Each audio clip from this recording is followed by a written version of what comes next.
Ganun siya. Ganun. Dapat sa harap talaga. Oo, sige. Tatanong na ako naman. Yan si Tito. Ako wala akong Hindi, ano yan, hindi dati kasi operation ng bangko yan. I'm not making a sitcom. I'm just making a podcast. Sana huwag ako sana. Maganda. Maayos yun natin eh. Pwede nyo gawing garden eh. Pwede yan. Yan ang mabakit. The thing is, I don't have a tripod. Tinda ng kape. Opo. Ano? Tinda ng kape. Oo. Yung pagkakitaan. Ano naman?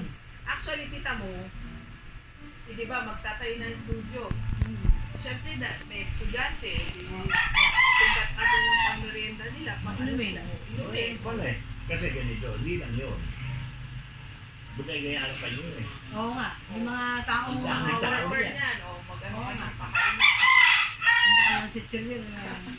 Kahit po yung mga tangatangalian, Yun na. dapat na eh. Yan lang, ano doon, nagtinda ng sisarang ba yun? Tsaka yung mga ano, ay lagi ubus eh. Tinda ako ng gumisa. Lari sa nun. Oo nga po. Maglagay lang ng chest. Ano yan dito? Yep. Oo. Kasi madali lutuin eh. Oo. Talbog mo lang sa kuwali, tsaka lagyan mo konti tulog. Tusok-tusokin mo yung langgulis eh.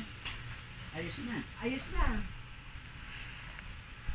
Marami sa ano, marami. Binibenta mo yan, kita mo. Hindi.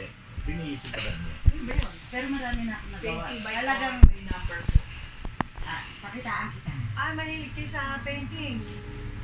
Painting Ano by lang yun? number yan. Yung mga may number, tapos susundin yung color. Ibebenta ko rin talaga. Ay, yung ako mahilig sa, ano man, sa pag-painting. Mahilig sila. Ayun mga natapos ko.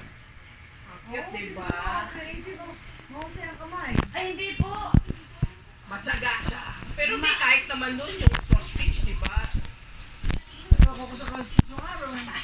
Lumabo ang Si mata. tita mo, ang dami niyan. Ano ko, stress reliever ko lang po. Ang ganda. Oo, maganda. Yeah, painting. Eh, wala pang ano. Breaking news. Tita Malo stress relieved due to painting. May sinusundan lang po ako. Ah, may guide. Kita mo na yung ano, wala pang... May drawing po yan na may number na maliliit. Oo. Na susundan mo yung number. Pinipil ko na lang. Actually, talaga ako nagawa.